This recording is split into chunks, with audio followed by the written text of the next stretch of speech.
경우가 되면 대표님들은 반은 세금 못 내시는 분들입니다. 평생 반이에요, 평생. 대한민국 누진세 구조가 그렇게 돼 있어요. 방법이 없어요. 근데 이제 우리가 그래서 이제 많은 그런 컨설팅 한다는 분들이 반 내는 그런 회사의 돈을 일정한 수단으로 인출해 올 때 거의 반을 내게 되는데 10%만 내게 하든가 20%만 내게 하든가 30%만 내게 하는 그런 대안을 찾는다 그러면 굉장한 절세 플랜이 되는 거죠. 그래서 그런 수단들을 얘기하고 있는데 정통적으로 합법적으로 그리고 세무상 리스크 없는 그 소득 중에 하나 바로 임원퇴직금입니다. 네. 그래서 임원퇴직금을 제가 이거 하나 준비를 해온 게 있는데 입사일을 12년을 가정하고 한 20년 정도 근무한다라고 하면 32년 퇴사 일정으로 잡아야 되거든요. 회사의 정관에는 12년부터 19년은 3배로 지급을 하고 20년 이후에는 2배로 지급한다는 그런 규정이 있는 전제입니다.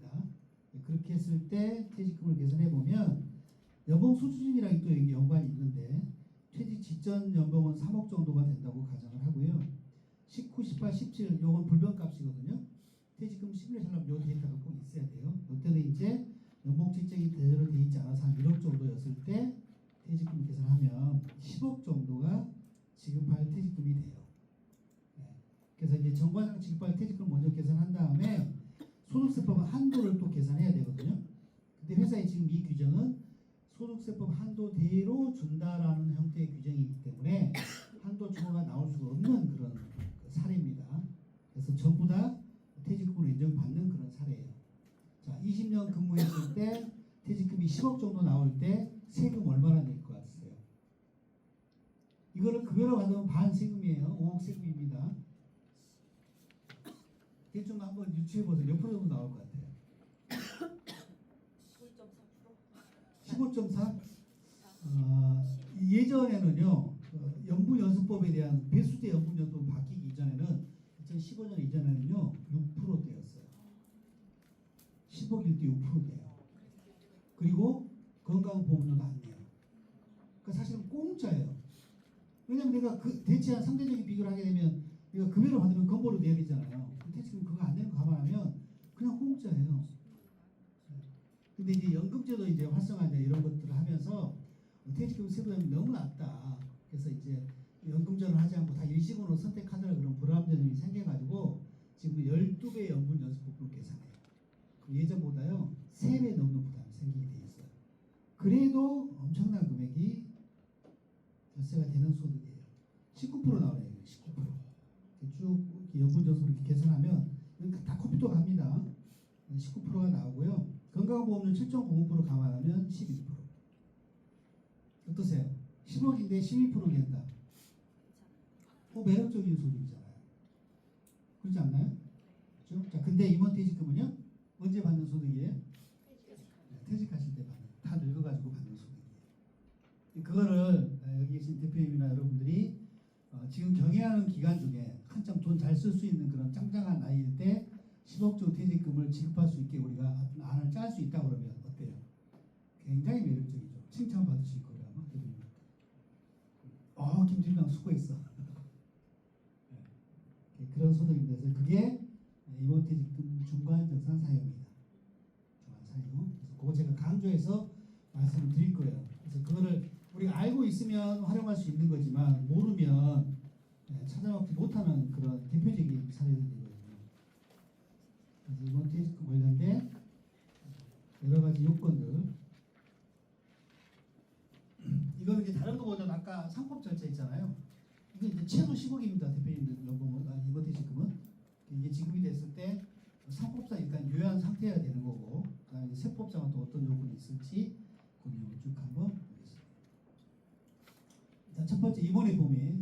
이게 이제 실무적으로 굉장히 중요한 이슈가 됩니다. 그래서 규모가 커지면 대부분 특수관계인 사람이 임원을 맡고 있지만 이제 그렇지 않은 비특수관계인인 임원, 혈족이 아닌 그런 임원들도 들어와 있는 경우가 많잖아요. 그럴 때 이게 중요한 쟁점이 됩니다. 자, 일단 세법상 임원의 범위는요. 시행령 40조 1항에 규정하고 있습니다. 법인세법 시행령 40조 1항. 첫 번째 이사회 구성원 임원이고요. 여기 보시면 감사도 임원입니다. 감사는 임원이지만 이사는 아니죠. 임원이 이사가 있고 감사가 있는 거죠. 그리고 이사회 구성원 따질 때 감사는 포함 부장이사나 사회이사나 비상근이사 수를 가지고 이사 구성을 따지고 감사는 따지지 않다. 그래서 여기 보시면 이제 5번에 1부터 4까지의 규정에 준하는 직무에 종사하는 자도 2번입니다. 우리 세법의 입장에서는요, 2번은 종사하는 직무의 실질에 따라서 사실 판단할 사항입니다. 그 형식과 실질 중에 실질주의를 취하고 있는 거죠. 이런 겁니다. 미등기 임원도 세법상 임원이 될 수 있다가 되는 겁니다. 근데 이제 우리가 실무할 때 항상 그렇잖아요. 형식과 실질이 같으면 좋은데, 근데 이제 사람 일이 또 실무를 하다 보면 그게 틀어져 있는 경우가 있단 말이에요. 예를 들면 이런 거예요. 부장인데 대표님이 어떻게 이사를 한 명 더 추가하려고 하다 보니까 마땅한 사람이 없어가지고 평소에 되게 성실하고 나랑 소통도 맞는 것 같고 영업부장을 임원으로 그냥 올린 거예요. 등기부등본에 영업부장이 등기가 돼 있는 거예요. 네. 자, 그럼 이 사람이 나중에 퇴직을 할 때 우리가 임원퇴직금 지급 규정에 세배로 퇴직금을 준다라고 돼 있는데 그 영업부장은 그러면 3배 퇴직금을 줘야 돼요? 근로자 퇴직금을 줘야 돼요? 회사는 너는 부장이니까 근로자 퇴직금을 주고 싶을 거고요. 그 영업부장은요, 난 등기했으니까 나도 임원이야, 나도 3배 주세요라고 주장할 거 아니에요. 네. 근데 이 주장이 근로자일 때하고 임원일 때하고 억대가 차이가 난단 말이에요. 그 영업부장이 목숨 걸고 달려들면 어떡할 거예요? 줘야 되나요? 법률적으로 어떻게 되냐 이거죠. 제가 세배를 달라고 그러면 야, 김 부장, 너 우리 세법에서 임원회 보면은 실질에 따라 판단하게 돼 있어. 넌 부장이지 않냐? 실질이 부장인데 어떻게 세배를 달라냐? 이 형식은 이거 형식이 잘못된 거지. 넌 실제는 부장이잖아. 근로자 퇴직금 주고 나가. 그럼 이제 걔가 네 하고 나가면 다행인데, 아니 나는 세배 안 주면 난 못 나가겠다. 한번 싸워보자고 막 이러는 거예요. 그럼 싸워보자는 얘기 뭐예요? 소송하자는 얘기거든요. 그죠? 그럼 소송하면 어떻게 돼요? 네, 저요. 네. 그러니까 이게 실제로는 그러니까 형식을 무너뜨리고도 실질을 무너뜨리고도 형식적인 주의에 의해서 임원 보수 청구권을 인정하는 대법 판례가 있는데 그게 이런 3법이 갖는 어떤 그런 기능적인 여러 범위가 이제 때문에 임원 보수 청구권을 갖는다는 거예요. 그래서 대표님들 입장에서는 근로자들 함부로 등기 올리시면 안 되는 거고요. 이게 이제 근로자분도 계시잖아요. 관리자도. 그래서 혹시 대표가 김 부장 우리 임원 한번 할래? 그러면 네 하고 얼른 갖다 주시면 돼요. 나중에 세배 달라 하시면 돼요. 이게 돈이 이게 이제 그런 거잖아요. 그러니까 나중에 그 부장이 퇴직할 때가 돼서 모르고 그냥 주는 돈 받고 나가면 되는데 어떻게 또 이 사람이 또 뭐 상법상 임원법 이런 것도 공부를 해가지고 알고 있다면 요구한단 말이에요. 근데 이제 그 친구가 처한 상황이 좀 어려운 처에 서가지고 내가 임원퇴직금 세배를 안 받은 지금 난처한 지경에 있다 그러면 진짜 목숨 걸고 달려들 거란 말이죠. 그런 과정에서 세상 일이 얼마나 험해요, 그죠? 대표님 고혈압 있으신데 그리고 말도 안 되는 억지 주장하고 그러면 뒷목 잡고 하다가 또 쓰러지실지 알 수도 없는 거잖아요. 그래서 오히려 과거의 임원퇴직금 관련된 이슈는요, 몇 배를 지급할까 이게 굉장히 중요한 의사결정의 포인트였어요. 네. 근데 이제 우리 회사가 예전에 막 10배, 20배, 30배도 있어요. 임원퇴직금 30배. 수백억 막 퇴직금 지급하는 거예요. 그러니까 이제 이렇게 하니까 이제 제재를 한 게 우리가 알고 있는 3배, 2배가 그때 나온 거예요. 우리가 30배죠? 그래 3배까지만 퇴직금 인정할 거야. 27배 근로로 돼. 근로로 과세한다는 얘기는 반 내라는 얘기거든요. 이렇게 지금 돼 있기 때문에 지금은 임원퇴직금 규정 다 봐도요. 3배나 2배로 준다라는 규정이 있지. 예전처럼 뭐 10배, 20배 다 사라졌어요. 그죠? 네. 회사도 다 그렇게 돼 있을 거예요. 이제 5배로 준다 돼 있으면요. 세법 개정된 거 반영 안 한 상태인 거예요, 지금. 네. 합리적인 의사결정의 결과물 아니에요. 그래서 그렇게 지금 돼 있는 상태인 거예요. 그러면요. 네. 예전에 3배로 해놨어요. 네. 근데 이제 아까 말씀하신 것처럼 몇 년도부터 2배로 바꾸는 게 합리적인 설계죠. 왜냐하면 이제 그대로 두면 정관상 3배를 지급해야 되는 거고요. 정관에서 정한 금액이기 때문에. 네. 그 20유 근속기간의 긴 그 한 배 부분은 근로로 과세되니까 그걸 뭐 부담할 수 있는 정도라고 그러면 근로로 과세되더라도 그냥 유지하는 거고, 그게 아니고 우리는 원적인 퇴직금으로만 지급받게 하겠다 그러면 정관을 개정하셔야죠. 네. 그렇게 하셔야 되는 거예요. 법이 바뀌면.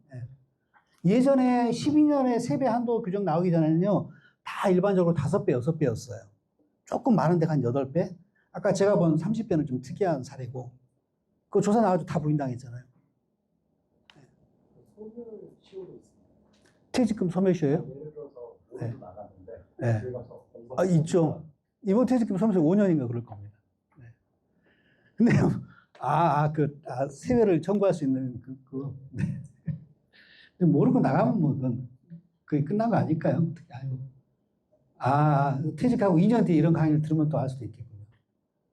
그러니까 그래서 지금은 몇 배 주냐 이게 중요한 게 아니고 이런 사항 관리하는 게 오히려 중요해요. 이번 퇴직금 적용 범위. 실수를 많이 하거든요. 실수를 알고 있으면서도 제대로 규정을 담지 못하고 또 그 규정에 담은 대로 관리도 안 되고 이게 우리 기업의 현실입니다. 비상장 기업의 현실. 그래서 그런 부분이 오히려 중요하다. 그래서 여기에 형식과 실질이 이제 틀어져 있는 경우 이런 문제가 생길 수 있습니다. 그러면 미등기여도 무슨 이사다. 그러면은 임원 그거를 적용해야 된다는. 일단 그 사람이 근로자인지 임원인지 판단하셔야 되고요. 그래서 이제 임원이다라고 하면 등기 임원이 있고 미등기 임원이 있는 거잖아요. 회사 임원 구성이. 그래서 이제 그거를 규정을 어떻게 담을지 일단 규정 사례할 때 볼게요. 적용 범위 할 때. 자, 임원 퇴직금은 상법 세법을 보면 퇴직금은 상법에 따로 규정이 되어 있지 않습니다. 저 보수의 퇴직금을 다 포함하는 개념이기 때문에 아까 보셨던 보수할 때 보셨던 그 내용인 거고요. 그리고 이제 세법에는 시행령 44조 사항의 규정이 하고 있습니다. 정관에 지급할 금액이 정해져 있으면 그 금액을 송금에 산입하고요.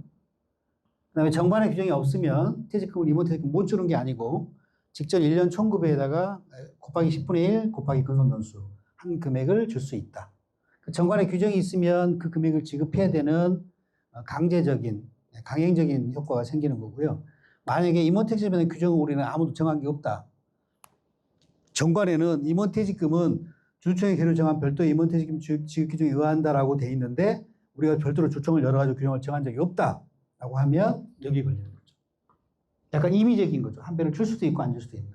그래서 이제 그런 것들을 줄 건지 안 줄 건지를 사실 관리를 해야 되는 거거든요. 근데 이제 관리 안 하는 경우가 이제 많은데 다 특수관계에만 있다라고 하면 뭐 문제가 없을 수 있죠. 그냥 뭐 한 배. 그러니까 근로자 퇴직금보다 조금 많아요, 이거는.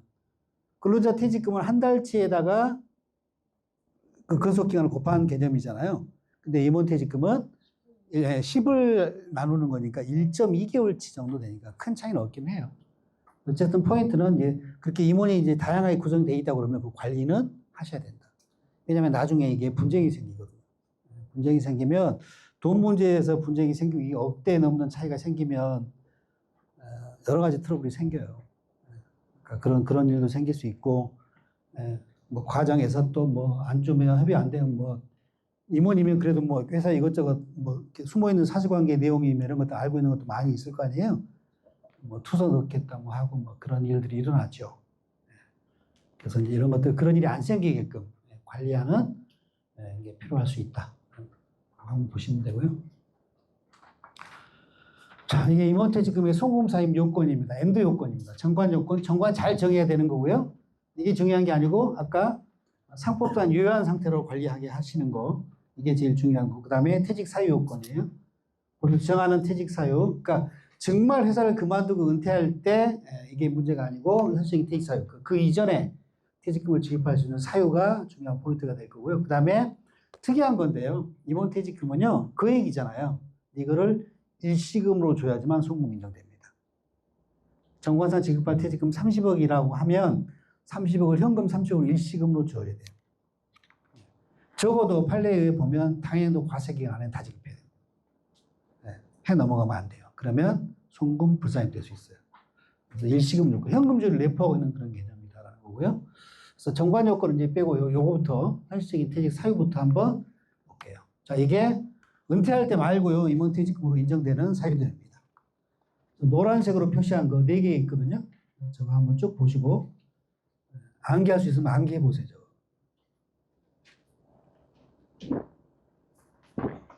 대표님한테 사랑받을 수 있는 사유. 1년 이상 무주택자인 임원이 주택 구입하실 때 퇴직금 가져갈 수 있습니다. 3개월 이상의 질병 치료 요양을 필요로 하면 가져갈 수 있습니다. 근대법 아닙니다. 법인세법 얘기입니다. 근대법 6개월인가 그렇죠. 3개월입니다. 자, 누가 그러면 3개월 이상의 치료를 요하는 병 걸리면 퇴직금을 대표님이 가져갈 수 있느냐?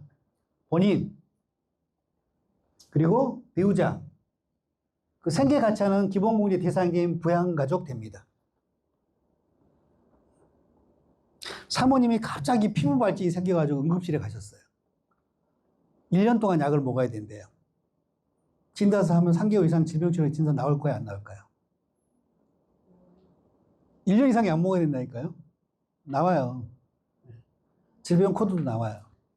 그러면 대표님 중간장산 할 수 있어요. 근데 이게 대표님이 배우자이면서 본인도 임원이었다 그러면 사모님도 근무하고 있었다 그러면 당신 퇴직금도 중간할 수 있어요. 일타 쌍피 우리가 이렇게 얘기하죠. 사모님 퇴직금, 대표님 퇴직금 동시에 중간할 수 있어요. 네, 상당한 금액이 나오겠네요. 시골에 계신 부모님이 아프셨어요. 대표님 퇴직금 중간할 수 있어요, 없어요?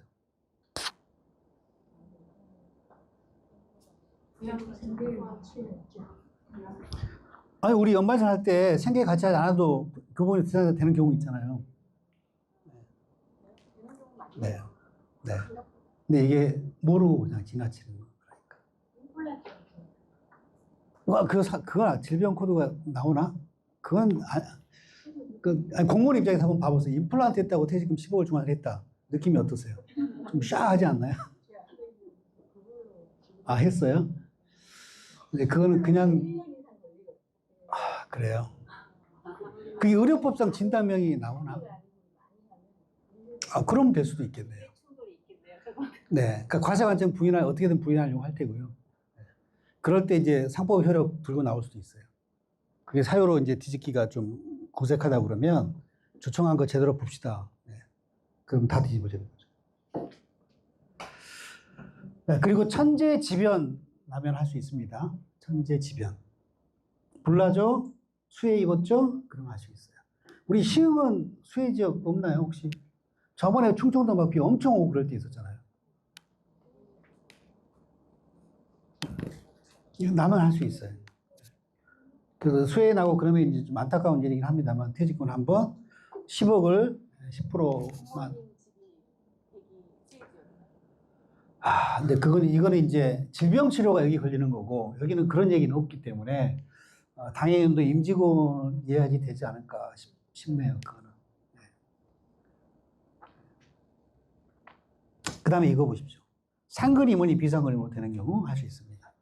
대표님이 비상근으로 물러나는 건 힘들 테고요. 사모님이 이제 임원을 근무하고 계신다라고 하면 좀 급하게 좀 퇴직금을 한번 뽑아야 될 만큼 뭐 급전이 필요하다. 세부담을 낮게 하면서 그러면 비상근으로 이제 취임 변경 하시면서 사모님 그거 할 수 있죠. 네. 그죠? 그리고 이제 사모님이 회사에 보면 직원으로 근무하시는 회사도 의외로 많거든요. 사모님은 왜 직원으로 근무를 하게 하시죠? 임원 취임시키시지. 네. 직원이 임원이 된다는 걸 우리 이제 상법 관련된 법리적인 거 조금 공부하셨잖아요. 그러니까 직원일 때하고 임원이 될 때하고 이 법리적인 이 직급 내지는 직위가 완전히 달라져요. 이걸 돈으로 환산하면 직원으로 할 때 급여를 500 줄 수 있는 정도라고 그러면 임원 취임하게 되면 최소한 한 8, 900을 줄 수 있는 지위에 올라간다고 보시면 돼요. 연봉을 인상해서. 그러니까 이런 경우라 그러면 오히려 대표님 연봉을 낮추고 사모님 연봉을 높이는 그런 의사결정도 가능해질 수 있겠죠. 그러면 한계세로 이제 평준화되는 효과가 생기잖아요. 절세가 생길 테고요. 그리고 이제 그렇게 해서 좀 높은 급여 사모님이 받고 나중에 이 카드로 퇴직금도 한번 뽑을 수 있고.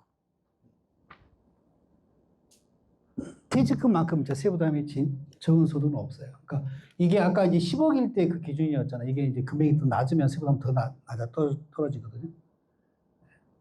요 네 개의 사유.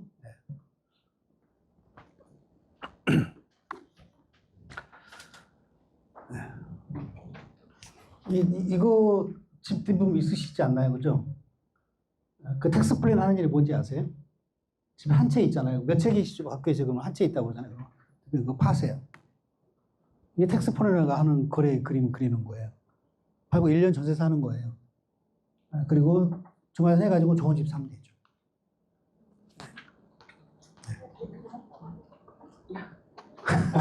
근데 요새 집 내라도 안 팔려서. 팔아 사시면 돼요. 그런 거를 대형 뭐 김장 이런 데서 다 법률 거래 그림을 만들어내죠. 우리 많이 보잖아요. 막 병원 입원하고 막 해외 나가고 막 다 그게 그냥 일어나는 일이 아니에요. 미리 다 시나리오 짜여진 대로 거래가 일어나는 거거든요. 우리 기업체에서 요거 그러니까 요 네 가지. 그러니까 이게 정말 퇴직금 매력적인 소득이 이런 게 없어요. 근데 간혹 다 안 되니까 하 대표님 퇴직 처리하시고요. 2달 있다가 다시 입사 다시 하세요라고 하는 분들이 계시죠. 소위 말하는 컨설팅 하시는 분들 말 안 됩니다.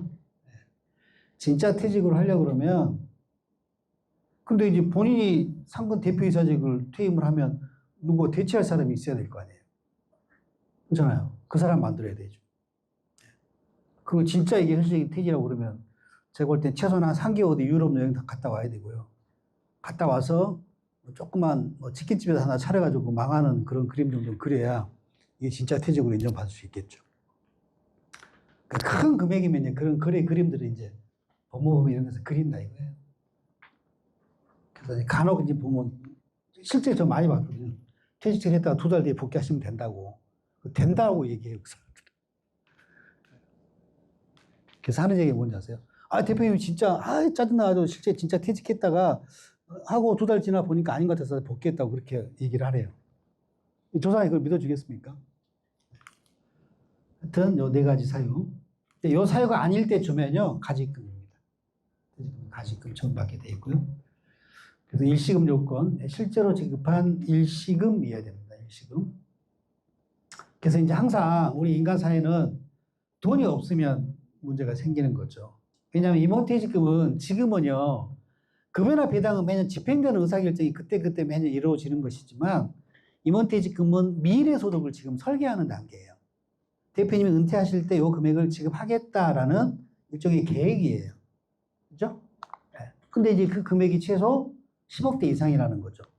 근데 실제 이제 시간이 흘러가지고 은퇴할 때가 되셔서 퇴직금이 정관상 지급할 금액이 한 20억 정도였다 그러면 그게 일시금으로 줄 수 있으려고 그러면 회사에 예금으로 20억이 있어야 되잖아요. 그죠? 우리 중소기업이 20억을 항상 평단으로 깔고 있는 기업들이 얼마나 되겠어요? 그죠? 그럼 20억을 일시금으로 줘야 되는데 그걸 못 주잖아요. 그러면 이제 별일이 다 생기는 거죠. 아이고 나 그동안 뭐 이렇게 상속받은 것도 있고 뭐 근데 그동안 부동산 사는 게 많이 올라가지고 퇴직금 깔 거 포기해도 돼? 안 받아도 돼? 이런 어리석은 포기하는 분도 계실 테고. 야 나눠서 가져가면 안 될까?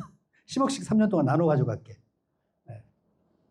그리고 뭐 내 가지금 있는데 그거랑 사채 처리하면 안 될까? 돈이 없으니까 부동산으로 주면 안 될까? 별일이 다 생기죠. 그래서 이제 그러다 보면 이제 여러 가지 조세 문제가 생기게 된다 해서 이제 상황별로 지급 사례에 대한 상황별로 이제 그 관련된 예판 보실 거고요. 돈이 없을 때 여러 가지 문제가 생기게 된다. 그러니까 적어도 우리가 그 금액을 지급할 예정으로 규정 정비를 했다 그러면 이 요건을 위한 재원 마련도 분명히 필요할 수도 있다. 그래서 재원 마련을 이제 하는 유형이 이제 뭐 직원이랑 같이 연금 들어가는 대표님도 계시고, 근데 이거 이제 그 대표가 선택해서 들어가지 않게 은행에서 이제 막 장난쳐가지고 어쩔 수 없이 들어가 있는 경우도 있을 거고, 뭐 퇴직금 위해서 뭐 적금을 줄 수는 없는 거니까, 그렇죠? 연금에 들어가거나 뭐 그래서 이제 보험 그러니까 설계 그 컨설팅 하는 분들이 그걸 강조하는 거예요. 대표님 임원퇴직금은 나중에 일시금으로 주지 않으면 다 부인돼요. 대법 판례도 있지 않습니까? 이렇게 딱 보여주고, 그 퇴직금은 긴 기간 동안 그 뒤에 지급받는 소득이니까 오랜 기간 그 이렇게 납입이 되는 뭐 보험 상품으로 관리하시는 게 효과적입니다라고 해서 보험 제한을 하죠. 그래서 보험 나름 의미는 있긴 합니다. 의미는 있긴 한데요. 보험은 10년 지나야 원금 아마 회복될 거예요. 대부분의 상품들이. 그걸 유지할 수 있는 볼륨까지만 하셔야 돼요. 정말 그 사람이 우리 회사에 도움을 줘가지고 그 대가 차원으로 뭐 그런 걸 용인해 줬다고 그러면 진짜 유지할 수 있는 금액 하셔야 돼요. 네, 안 그러면 손해 많이 봐요. 보험 들고 10년 유지하는 비율이 몇 프로 되는지 아세요? 통계사? 네, 10% 남짓 아마 될 거예요. 90%는 다 손해 봐요. 다. 보장성 보험이기 때문에 그래요. 네, 그래서 일시금 요건은 그만큼 중요한 요건이긴 합니다. 그래서 정말 이제 집행할 때 회사가 돈이 있으면 지급을 할 수 있는 거고 없으면 포기를 하더라도 현명하게 포기를 하셔야 돼요. 변호사에 연단 다 지급을 해요. 그런데 다 지급을 하고 회사가 돈이 없으니까 네. 회사가 이제 대표이사 차입금으로 꿔줘서 매년 이렇게 자기들 10년간 가져가겠다 이러면 차입금으로 꽂아가지고 매년요? 안 돼요. 당해과세가 넘어가면 위험해요. 아니 돈은 미리 다 지급을 하고 회사에 우선은 돌려서 다 지급을 하고 네. 회사가 대표이사가 다시 회사에 넣는 아, 가속으로 넣고 지급은 한다? 그러니까 그건 일시금 요건 네, 일시금 요건 아는 회사가 그렇게 하는 거예요. 네, 그것도 하나의 대안인 거죠. 네. 대표이사 가족으로 이자를 못 받아요. 네, 이제 안 받죠. 받을 수 있어요. 그러니까 안 받는 거예요. 못 받는 게 아니에요. 안 받는 거예요. 아, 말도 안 되는 소리 하고 있어요. 네. 아, 저거는 4.6%다 인정을 하는데 네. 아니요, 빌려준 거 4.6% 받을 수 있는 거예요. 그 안 받으면 나중에 주주한테 증여 문제 생겨요. 네, 그게 이제 다만 21억까지는 그 상증법 규정에 주주를 정해지 1억 미만이기 때문에 문제가 안 되는 거지, 안 받으면 증여 문제 생기는 거예요. 아니, 그런 신부가 어디 있어요? 빌려줄 때는 6% 받아야 되고, 대표가 빌려줄 때는 또 못 받는 그런 법이 어디 있어요? 아, 그건 잘 모르고 그러는 거예요. 바꾸세요, 세무사. 네, 자, 일시금 요건. 대부분 안 받죠. 네, 안 받는 것 뿐인 거예요. 이게 보시면 뭐 정산 합의하고 실제로 지급하지 않으면 요건 미충족이고 분할 지급도 안 되고 뭐 이렇게 보험계약으로 지급하는 거 다 된다고 지금 얘기 다 나와 있는 상태입니다. 그리고 임원퇴직을 갖는 장점, 연본 연수법 계산, 주식가치 감소하는 효과가 이제 꽤 있고요. 4대 보험료 안 내고 분류과세로 종결되고 이런 장점이 있는 소득입니다. 정말 매력적인 소득입니다. 퇴직금은.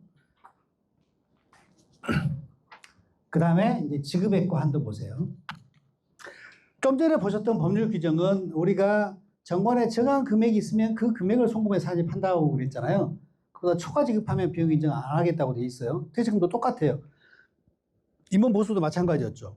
일정한 기준을 얘네가 정해라. 그보다 더 주면 일단 부인할 거야. 퇴직금도 정관에 정해라. 그보다 더 주면 부인할 거야. 라는 거죠. 자, 임원 퇴직금 지급은 법인이 지급을 하죠. 그죠? 법인이 줄 거 아니에요, 퇴직금 지급을. 그 관련되는 법은 법인세법이에요. 그래서 관련된 분양이 시행령 44조 사항이에요. 정관에 정한 금액이 있으면 그 금액을 송금에 사입하는 거예요. 임원 퇴직금 누가 받아요? 법인이 주면 임원이 받죠. 여기에 적용되는 법은 소득세법이에요. 그죠? 관련된 소득세법 22조 2항이에요. 우리가 알고 있는 3배 넘는 거 근로로 과세된다더라, 2배 넘는 거 근로로 과세된다더라, 이 규정은 법인세법 규정이 아니고 소득세법 규정입니다. 혼돈하시면 안 돼요. 그러니까 주는 거는 법인세법. 자, 임원퇴직금 정관에 우리는 임원들한테 퇴직하는 임원한테 근속기간 상관없이 전체 다 5배 지급하겠다라고 정관을 정했어요. 돼요, 안 돼요? 돼요. 네. 얼마를 주느냐면요, 이 정관, 법인세법에서 정관에서 정한 대로예요. 10배? 돼요. 네. 다만 그렇게 안 하고 있는 거죠. 왜? 이 효과 때문에. 이거를 우리가 이제, 자, 뒤로 가볼게요. 없나?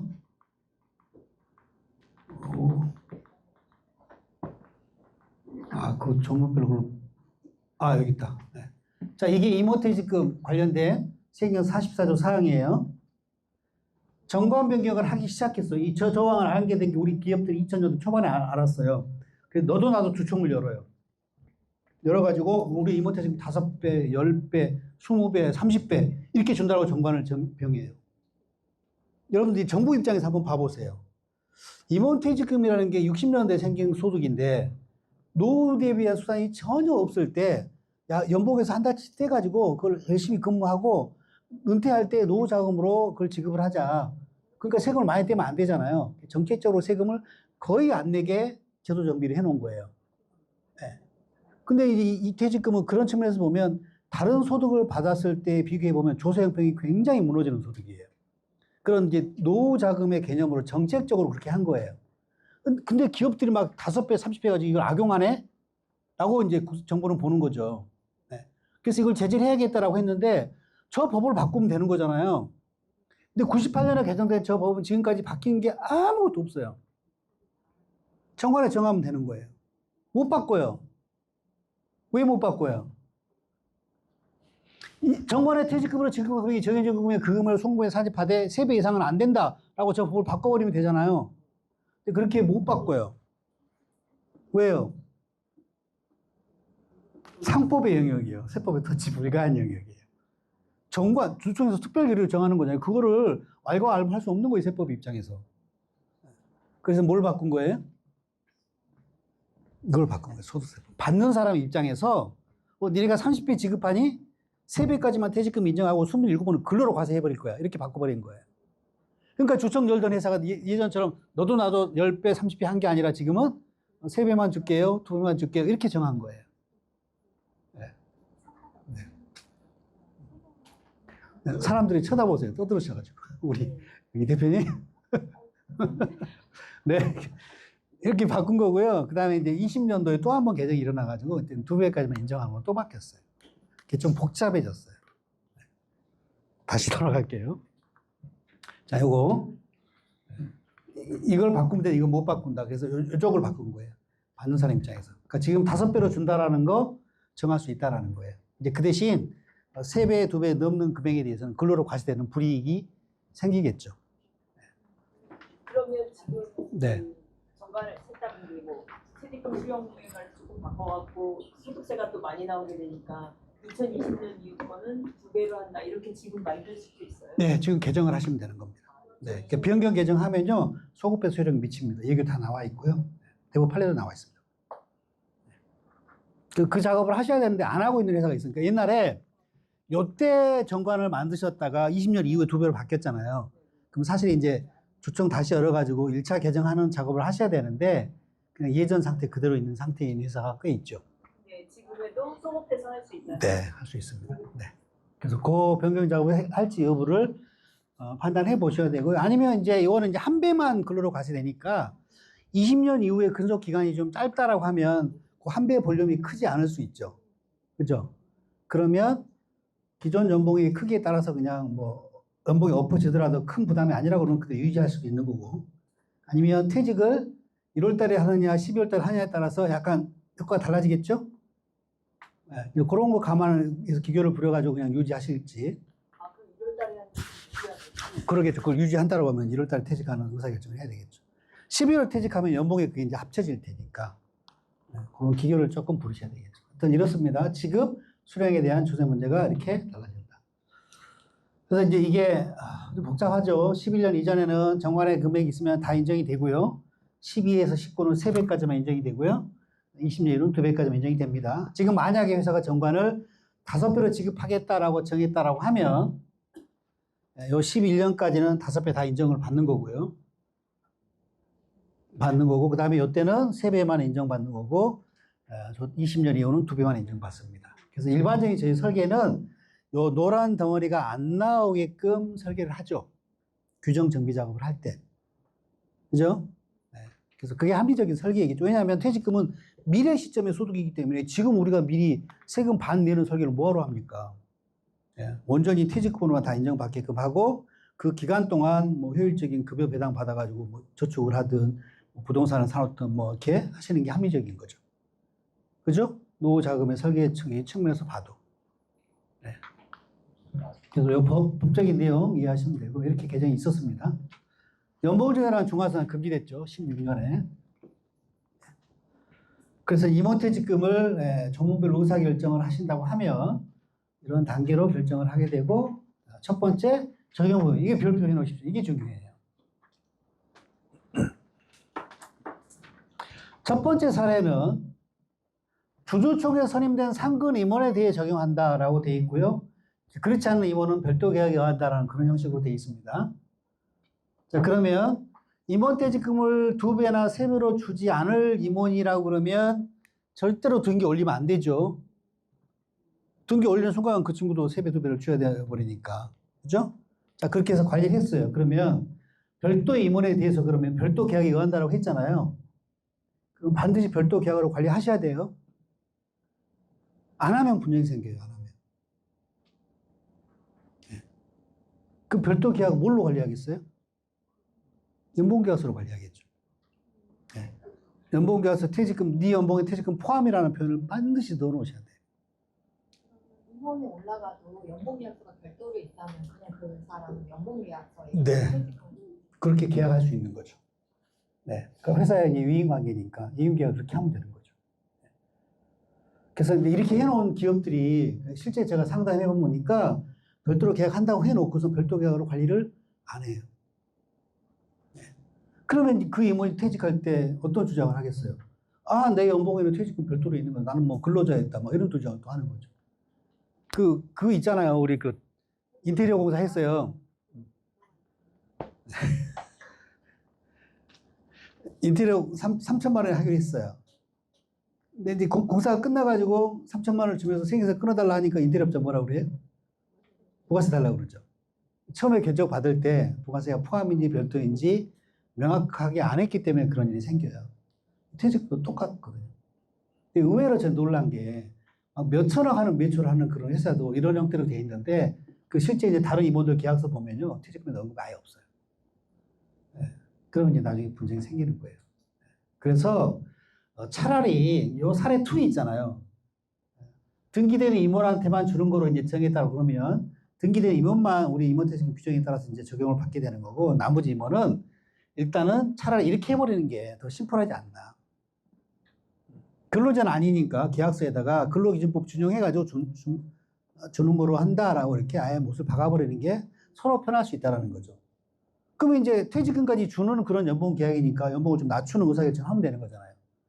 괜히 해가지고 나중에 이거 퇴직금이 뭐 주니 안 주니 대상이 되니 안 되니 갖고 서로 싸우고 막 뭐 이렇게 투서 놓고 막 또 이런.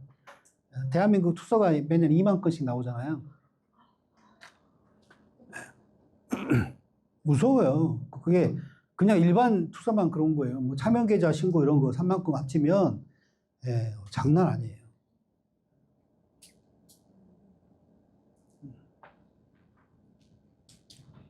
그래서 그 부분 있잖아요. 임원 구성이 좀 다양한 경우에는요, 신중하게 적용하시고 이제 그걸 관리를 하시는 게 이게 오히려 더 중요하다.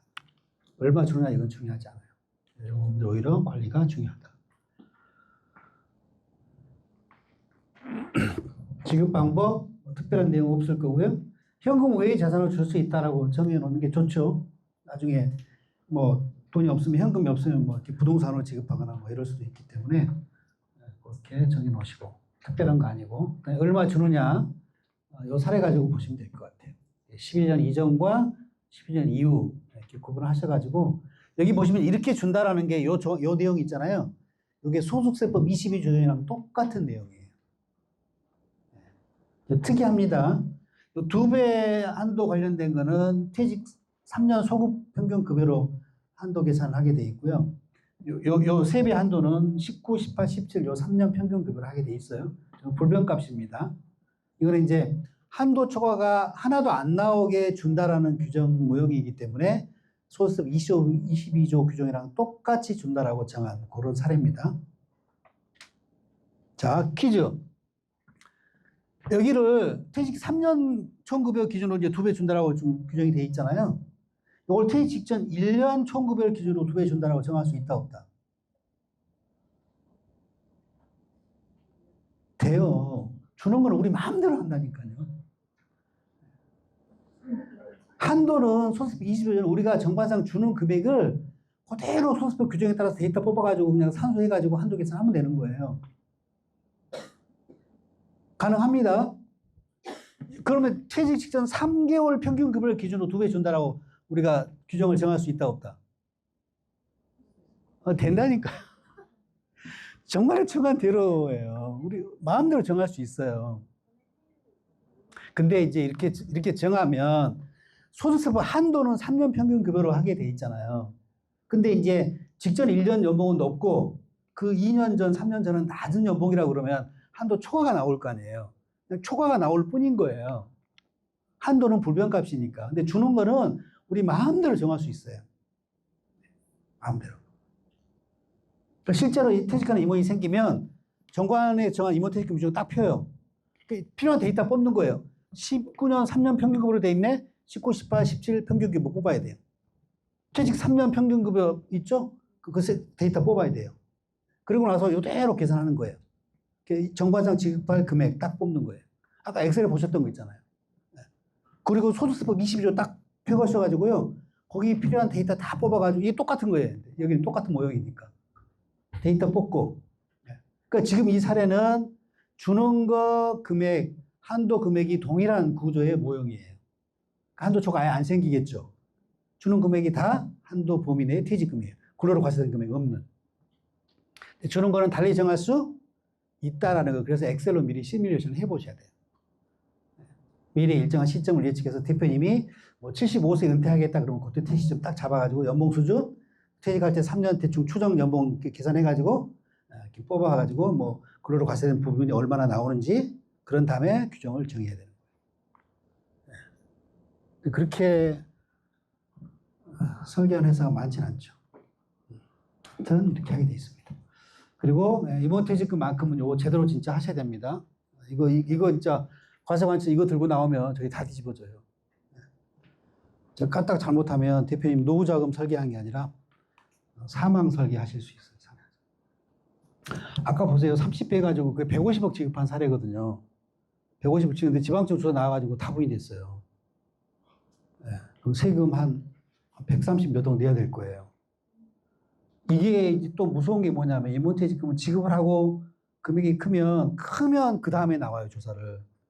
어중간한 몇십억 대도 있잖아요. 이건 4년 딱 묵히고 나온단 말이에요. 제일 기분 나쁜 게 뭐예요? 줬다 뺏는 거잖아요. 근데 퇴직금 받아가지고 썼는데 받은 거에 한 80%, 85% 세금 내라고 그러면 돌아버리는 거죠.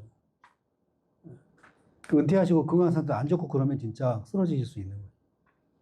임원퇴직금은 그런 소득입니다. 세부담이 낮고 굉장히 매력적인 소득이지만 나중에 금액이 크다 보니까 조세효과가 뒤집어지는 그런 상황이 생기면 치명적이다. 그리고 추정 꼭 하셔야 됩니다. 상법 관련된 게 지금 과세관청도 조금 좀 다 인식들을 하고 있습니다. 언젠가는 이제 이런 거 가지고 이제 분명히 뒤집을 거예요. 금액이 큰 것들은. 최근에 그 지방청에서도 그랬대잖아요. 중간 배당한 업체들 상법 절차대로 안 하는 데들 다 가지금 처분하라고 감사 지적하고 막 이런 일이 생긴다는 거예요.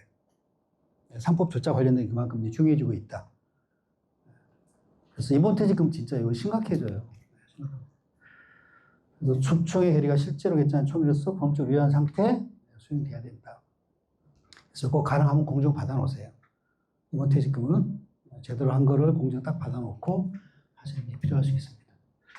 그래서 공정 여부는 효력 요건은 아니기 때문에 추천 결의가 있으면 그때 효력이 생깁니다. 공정에는 아무 영향이 없다. 다만 공정을 받는 이유는 대항력 때문에 우리가 필요에 의해서 공정을 받는 거다라는 얘기고요. 그다음에 임원퇴직금 관련된 상황별 사례 중간선 한 다음에 예전에 연봉제 전환 중간선 하셨잖아요. 그리고 다시 추정해가지고 퇴직금 다시 지급할 수 있느냐 된다라는 얘기입니다. 집행 기준에도 된다라고 지금 보고 있고요. 그래서 15년에 연봉제 전환 중간선 했잖아요. 지금 10년이 흘렀잖아요. 10년을 버리셔야 돼요. 결의한 시점 이후부터 계산해가지고 지급할 수 있습니다. 소급해서 16년부터 다시 이거 안 됩니다. 그 점 유의하시면 될 것 같고. 자, 포기하는 거. 이게 이제 어리석인 포기입니다. 정관상 지급할 퇴직금을 딱 퇴직금을 계산할 때 20억이 계산이 됐는데 돈이 없네요. 그 대표가 아이고 나 이거 포기해도 된다. 나 뭐 돈 많이 개인 돈 많아. 너 문제 없어. 포기 이렇게 하시면 안 돼요. 지급식 의제 걸립니다. 지급하지 않아도 중고로 보고 원천 취소해야 되는 규정. 퇴직금 걸립니다. 그러면 조금 나 적게 받겠다 해도 안 됩니다. 적게 받은 금액만큼 채무 면적이 생길 테고요. 그러니까 이게 이런 포기하시면 안 돼요. 그러니까 어떻게 해야 돼요? 현명한 포기하려면 어떻게 해야 돼요? 회사가 어려워져서 20억을 지급받지 못하는 상황 안타까운 일이긴 합니다만 이런 조세 문제를 방지하려면 어떻게 해야 돼요? 지급식 의제가 왜 생겨요? 지급할 금액이 정관상에 있는데 안 주니까 의제하는 거잖아요. 그럼 이게 해결책이 뭐예요? 지급 의무 자체를 없애버려야죠. 그러려면 어떻게 해야 돼요? 주총 열어가지고 의무퇴직금 폐기하는 결의를 해야죠. 지급 의무 자체를 없애야죠. 세 배로 돼 있는데 이게 한 배로 줄 수 있다 그러면 한 배로 변경을 하시든가 이렇게 하셔야 되는 거죠. 그냥 말로만 포기하시면 안 된다는 거죠. 이게 이제 상속이라는 이슈가 이제 얽히면 좀 복잡해지니까 빼고요. 그다음에 가직금이랑 상계하는 거 된다라는 심판례 두 개 있습니다. 그래서 그 근거로 돈이 없으면 가직금을 상계를 하시든가 아니면 이것도 이제 불안하다 그러면 아까처럼 뭐 대출을 받으시든가 부동산으로 지급하시든가 이런 의사결정을 하시면 되고요. 자, 연금에 가입하는 부분에 대한 얘기인데 임원이 퇴직연금 가입할 수 있나요? 네, 있다라고 봅니다. 그래서 원래는 임원은 근로자 퇴직금 보장법에 따른 근로자가 아니기 때문에 원칙적으로는 대상이 아니지만 우리 연금규약을 신고할 때 임의로 선택해서 가입할 수 있습니다. 자, 그러면 임원이 퇴직연금 가입해서 난 근로자에 들어갈게요 라고 이제 들어가신 거예요. 그러면 근로자 퇴직금 보장법을 지켜야 될까요? 안 지켜도 될까요? 지켜야 될 것 같아요. 그죠. 내가 들어가겠다고 해서 들어갔는데 근로기준법 안 지키고 뭐 다른 법만 지키면 말이 안 되는 거잖아요. 그러니까 예를 들면 이런 거예요. 중간에서 사유가 생겼어요. 아까 우리 공부할 때는 3개월 질병치료였죠. 임원퇴직 근로자는 뭐예요? 6개월이고 플러스 의료비 지출 조건이 있죠. 연봉이 12.5% 의료비 지출해야 돼요. 그죠? 그런 충돌이 생기는 거예요. 근데 내가 연금에 들어갔다라고 하면 근태법 적용을 해야 된다라고 보고 있고요. 과세관청도 여기서 안 벗어날 겁니다. 그래서 이제 그럴 때는 근태법 중환산 요건도 충족하는 의사결정을 하셔야 돼요. 6개월 그거 따져봐야 되는 거예요. 진단서 4개월 나오는 거 안 됩니다. 법인세법만 하면 돼요. 그러니까 퇴직연금에 안 들어갔으면 4개월 진단서 가능한 거예요. 3개월 이상이면 되니까.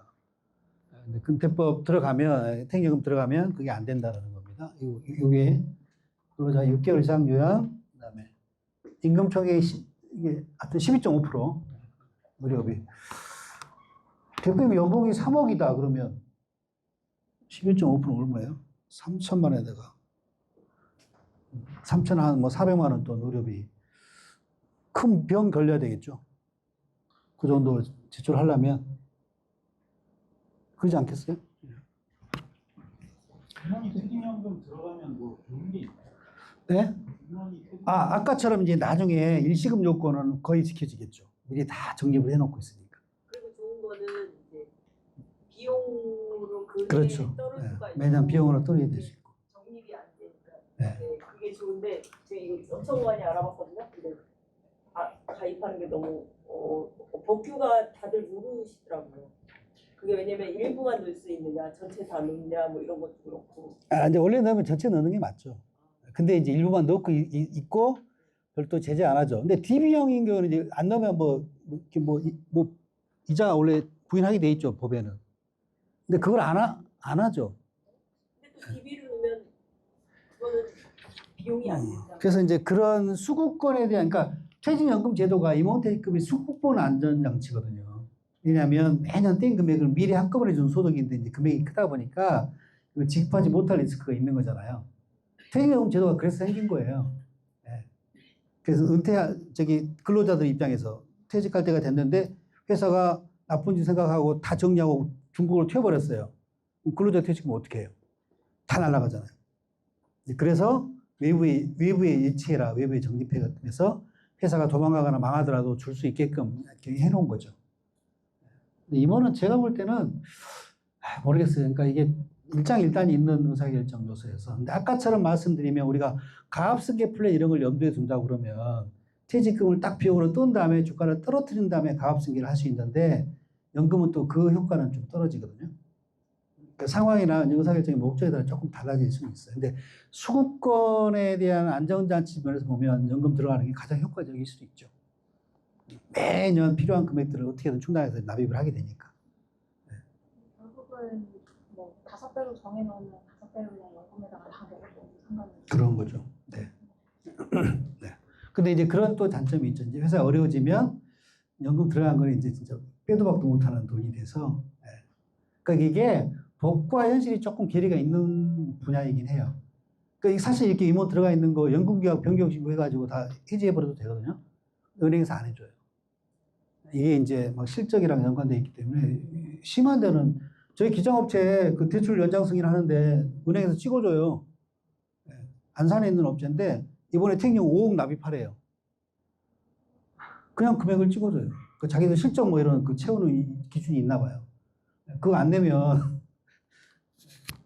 연장 안 해주려나? 결국 5억 납입했어요, 회사가. 그런 일이 많습니다. 그래서 은행들이 대표님 원래는 대표님은 연금 대상자가 아닌데 선택하면 하실 수 있어요. 하실래요? 물어봐야 되잖아요. 근데 안 물어보고 그냥 넣어버리잖아요, 지네들이. 왜냐하면 그 파이가 크니까. 사실은 기망하는 행위죠. 따져보면.